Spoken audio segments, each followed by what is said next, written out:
Hello students, good morning सभी का। आप सभी का स्वागत है बिजनेस स्टडी की क्लास में। हमारा चैप्टर चल रहा है स्टाफिंग, मीनिंग एंड इम्पोर्टेंस। पिछले चैप्टर में हमने बात की थी ह्यूमन रिसोर्स मैनेजमेंट के बारे में, और इसके साथ साथ हमने ये भी बात की थी कि ह्यूमन रिसोर्स मैनेजमेंट का इवोल्यूशन यानी कि उसका विकास जो है वो किस तरह से हुआ है, और इसकी परिभाषा और मीनिंग के बारे में भी हमने बात की।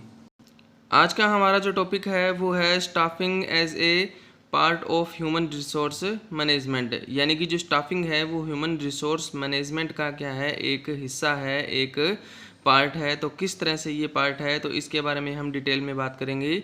तो ह्यूमन रिसोर्स जो मैनेजमेंट है उसका जो स्कोप है, उसका जो क्षेत्र है, उसको क्या है टोटल 8 कैटेगरी में क्या है डिवाइड किया जाता है। यानी कि ह्यूमन रिसोर्स मैनेजमेंट के अंदर क्या है टोटल 8 जो पॉइंट है उनको हम स्टडी करते हैं। तो जिसमें सबसे पहला जो पॉइंट आता है वो आता है रिक्रूटमेंट। रिक्रूटमेंट का मतलब होता है भर्ती करना। यहाँ पर लिखा हुआ है रिक्रूटमेंट ईटीसी, यानी कि भर्ती आदि। तो यहाँ पर जो पॉइंट है वो भर्ती से शुरू होकर के क्या है लास्ट तक क्या है चलता है। भर्ती क्या है, भर्ती का मतलब ये नहीं है कि व्यक्ति को काम पर लगा दिया और उसको काम दे दिया। भर्ती का मतलब क्या है, लोगों को हमारी बिजनेस ऑर्गेनाइजेशन में आने के लिए प्रोत्साहित करना, उसको भर्ती कहते हैं। उसके बाद के जो स्टेप होते हैं वो आते हैं उनको सिलेक्शन करना, यानी कि जो ह्यूमन रिसोर्स मैनेजमेंट है उसमें भर्ती को शामिल करते हैं हम। और सिलेक्शन, भर्ती के बाद क्या है, भर्ती में क्या होता है, लोग एप्लीकेशन फॉर्म भर के हमारी ऑर्गेनाइजेशन के अंदर भेजते हैं कि वो हमारी ऑर्गेनाइजेशन में जॉब करना चाहते हैं। उसके बाद उनका सिलेक्शन किया जाता है, फिर उनको काम पे लगाया जाता है, उनको ट्रेनिंग दी जाती है, उनको प्रमोट किया जाता है, और ट्रांसफ़र वगैरह जो है अदर फंक्शन जो है वो भी क्या है इसमें किए जाते हैं। तो ये सारे के सारे क्या हैं जो पार्ट है ये स्टाफिंग के पार्ट हैं। और स्टाफिंग जो है वो किसका पार्ट है, ह्यूमन रिसोर्स मैनेजमेंट का पार्ट है। सेकंड पॉइंट आता है ह्यूमन रिसोर्स मैनेजमेंट का, हम बात कर रहे हैं क्षेत्र के बारे में यानी कि स्कोप के बारे में। तो इसके स्कोप में दूसरा पॉइंट जो शामिल किया जाता है वो आता है प्रोवाइडिंग एक्सपर्ट सर्विसेज।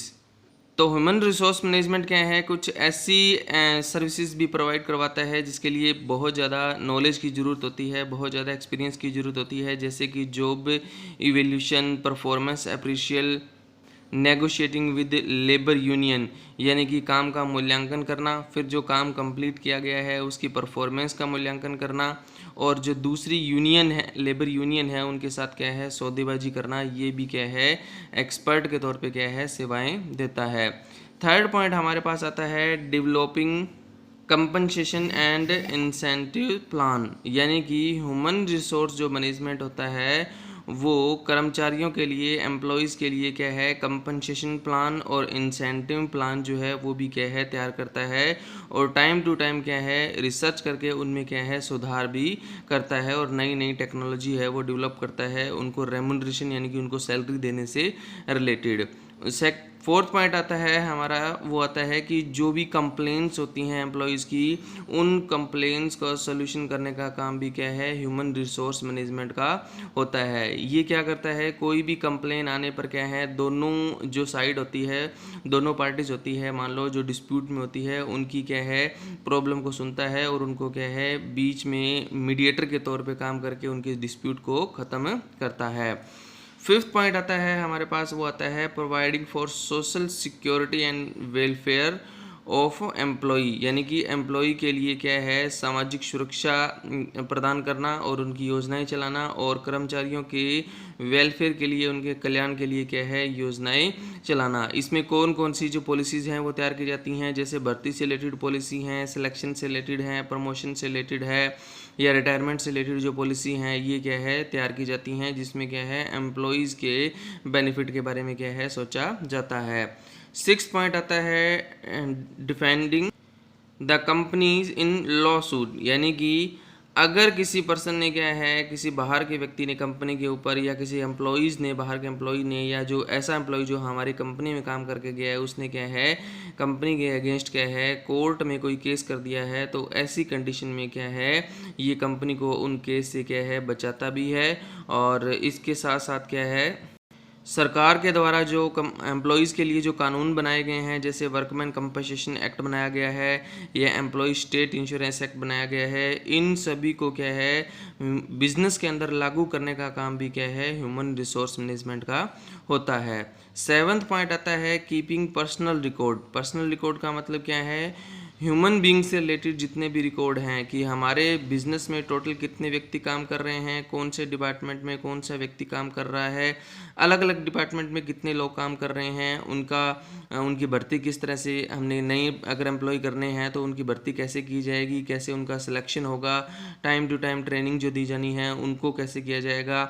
इसके अलावा क्या है उनका जो प्रमोशन या ट्रांसफ़र जो होगा वो किस तरह से होगा, उनको जो तनख्वाह दी जाएगी वो किस तरह से बढ़ानी है, कम करनी है, वो सारे काम भी क्या है पर्सनल रिकॉर्ड के अंदर आते हैं। तो इन सभी को रिकॉर्ड रखने का काम जो है वो ह्यूमन रिसोर्स मैनेजमेंट का होता है। 8th पॉइंट आता है इम्प्रूवमेंट इन ऑर्गेनाइजेशन स्ट्रक्चर, यानी कि ह्यूमन रिसोर्स मैनेजमेंट क्या है टाइम टू टाइम क्या है टॉप लेवल मैनेजमेंट को अपने सुझाव भी देता है और वो बताता है कि किस तरह से हम क्या है हमारा बिजनेस का जो स्ट्रक्चर है उसको क्या है ज़्यादा इम्प्रूव और ज़्यादा इफ़ेक्टिव बना सकते हैं। तो ये थे staffing as a part of human resource management, यानी कि स्टाफिंग जो है वो ह्यूमन रिसोर्स मैनेजमेंट के एक पार्ट के तौर पे काम करता है, एक हिस्सा होता है उसका।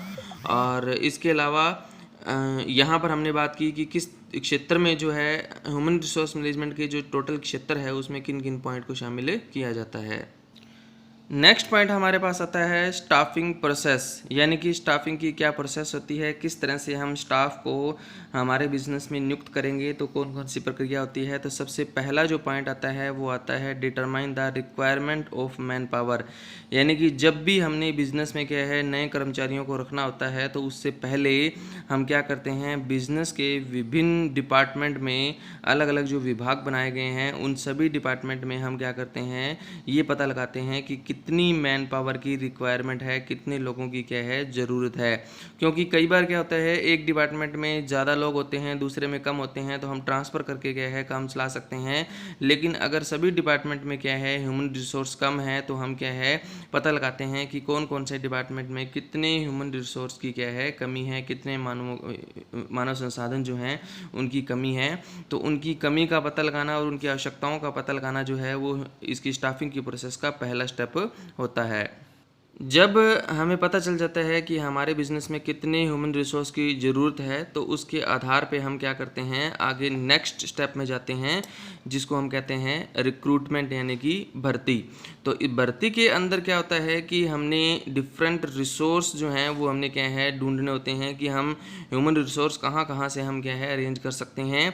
तो इसमें हमारे पास दो तरह के सोर्सेज आते हैं, इंटरनल और एक्सटर्नल सोर्स। इंटरनल सोर्स क्या है अंदर से ही एक डिपार्टमेंट से दूसरे डिपार्टमेंट में क्या है रिसोर्स को पूरा कर देना, अंदर से ही क्या है उनको एडजस्ट कर लेना। एक्सटर्नल सोर्स कौन से होते हैं, बाहर से क्या है उनको क्या है बिजनेस में क्या है लगाना। तो बाहर से किस तरह से हम ह्यूमन रिसोर्स जो है उनको अरेंज कर सकते हैं। देखो जो ये सोर्स हैं इनके बारे में बताया गया, पुराने कर्मचारी जिनको हटा दिया गया है उनको हम दोबारा लगा सकते हैं, या फिर मौजूदा कर्मचारियों के क्या है कोई रिलेटिव हैं फ्रेंड हैं उनको हम क्या है हमारे बिजनेस में लगा सकते हैं। एम्प्लॉयमेंट जो एक्सचेंज सरकार के द्वारा बनाई गई है वहाँ जाकर के हम क्या है एम्प्लॉय जो है वो क्या है अरेंज कर सकते हैं। उसके अलावा क्या है वैकेंसी निकाल सकते हैं हम टीवी न्यूज़पेपर के अंदर। उसके बाद आता है एजुकेशनल इंस्टीट्यूट जो हैं, ठीक है, विभिन्न जो यूनिवर्सिटी हैं कॉलेज हैं वहाँ जाकर के क्या है हम प्लेसमेंट कर सकते हैं। उसके अलावा recruitment in at factory gate, factory के गेट पे हम नोटिस लगा करके क्या है जो अस्थायी कर्मचारी हैं उनको हम क्या है नियुक्त कर सकते हैं, या ट्रेड यूनियन के पास जाकर के या लेबर कॉन्ट्रैक्टर जो होते हैं उनके पास जाकर के भी हम क्या है ये भर्ती का काम जो है वो कर सकते हैं। तो भर्ती के अंदर क्या किया जाता है कि जितने हमें लोगों की ज़रूरत है, ठीक है, उसके हिसाब से हम वैकेंसी निकालते हैं या उसके हिसाब से हम क्या है उनको कहते हैं कि वो हमारे बिजनेस में क्या है जॉब के लिए क्या है अप्लाई करें। उसके बाद आता है नेक्स्ट जो स्टेप आता है वो आता है सिलेक्शन करना। सिलेक्शन के अंदर क्या होता है कि जिन जिन लोगों ने, जैसे आपने सुना होगा गवर्नमेंट वैकेंसी निकलती है तो लाखों लोग क्या है उस वैकेंसी पे क्या है फॉर्म फिलअप करके क्या है भेजते हैं, लेकिन मान लो 10,000 लोगों की क्या है वैकेंसी निकली है और 1 लाख लोगों ने फार्म भर के भेजे हैं। तो 1 लाख लोग जो फार्म भर के भेज रहे हैं उसको हम क्या कहते हैं, भर्ती कहते हैं। सिलेक्शन में क्या होता है कि जिन लोगों ने क्या है 1 लाख लोगों ने 10,000 पोस्ट के ऊपर फार्म भर के भेजी हैं, तो उन सभी 1 लाख को क्या है चेक किया जाता है और उनको क्या है सिलेक्शन की प्रोसेस से गुजरना होता है। जो सिलेक्शन की प्रोसेस से गुजर के क्या है सभी स्टेप कंप्लीट कर देता है, उसको फाइनली फिर क्या है सिलेक्ट किया जाता है। यानी कि 1 लाख लोगों में से हमने क्या करना है, 10,000 लोगों की सिलेक्शन करनी होती है। इसमें सिलेक्शन का जो प्रोसेस होता है उसमें हम क्या करते हैं कि जिस तरह के वर्कर हमें चाहिए, जिस तरह के एम्प्लॉय हमें चाहिए, उनकी एफिशिएंसी के उसी एफिशिएंसी के अकॉर्डिंग क्या है हम उनकी एफिशिएंसी जो है वो चेक करते हैं और देखते हैं कि क्या वो हमारे बिजनेस के लिए परफेक्ट है या नहीं है। तो सिलेक्शन के अंदर कौन कौन से जो स्टेप हैं वो फॉलो किए जाते हैं। सबसे पहले तो जितने भी डॉक्यूमेंट आते हैं उन सभी डॉक्यूमेंट को चेक किया जाता है। मान लो 1 लाख लोगों ने क्या है फॉर्म फिलअप करके भेजे हैं, तो उन सभी की स्क्रूटनी जो है वो की जाती है। फिर उन सभी का क्या है एक प्रिलिमिनरी इंटरव्यू जो है वो लिया जाता है और इंटरव्यू होने के बाद क्या है उनको एक खाली एप्लीकेशन फॉर्म होता है वो क्या है फिल करके देना होता है। फिर अगर टेस्ट की कोई अगर मान लो है तो उसमें क्या है उनका टेस्ट भी लिया जाता है। टेस्ट में पास होने के बाद क्या है फिर उनका फाइनली इंटरव्यू क्या है लिया जाता है। फिर उनका क्या है रेफरेंस जो है वो चेक किया जाता है। रेफरेंस चेक करने के बाद उनका फिजिकल चेक होता है, मेडिकल टेस्ट होता है और फिर क्या है ऑन द जॉब एग्जामिनेशन यानी कि कार्य पर भी क्या है उनका प्रशिक्षण जो है वो लिया जाता है। ये सारे स्टेप पूरे होने के बाद क्या है फिर उनको क्या है सिलेक्ट किया जाता है और सिलेक्ट होने के बाद 4th पॉइंट हमारे पास आता है प्लेसमेंट करना। प्लेसमेंट का मतलब क्या होता है, उनको काम पर लगाना यानी कि उनको अपॉइंटमेंट लेटर देना। तो इसमें जिस भी डिपार्टमेंट के अधिकारी जो होता है उसके पास ये अधिकार होता है और वो क्या है संबंधित कर्मचारी को क्या करता है अपॉइंटमेंट लेटर जो है वो देता है। तो जब भी उसको अपॉइंटमेंट लेटर दिया जाता है तब क्या है निर्धारित होता है कि उस पर्सन को क्या है किस काम पर क्या है लगाना है। तो जहां डिसाइड किया गया है उसी काम पर क्या है उस पर्सन को क्या है अपॉइंट किया जाएगा। तो यहाँ तक आप क्या है जो स्टाफिंग की जो प्रोसेस है उसके जो 4 पॉइंट जो है आप करोगे इसके अंदर। तो इसमें हमने कौन कौन से पॉइंट किए, पहला पॉइंट हमने किया कि हमने रिक्वायरमेंट का पता लगाना है। सेकंड पॉइंट जो हमारा था वो था भर्ती के बाद था सिलेक्शन के बाद आता है प्लेसमेंट यानी कि काम पर लगाना। बाकी जो पॉइंट है वो हम करेंगे जो हमारा अगला लेक्चर होगा उसमें। तो यहीं तक आपने क्या है इसको कंप्लीट करना है। ओके, थैंक यू सभी का।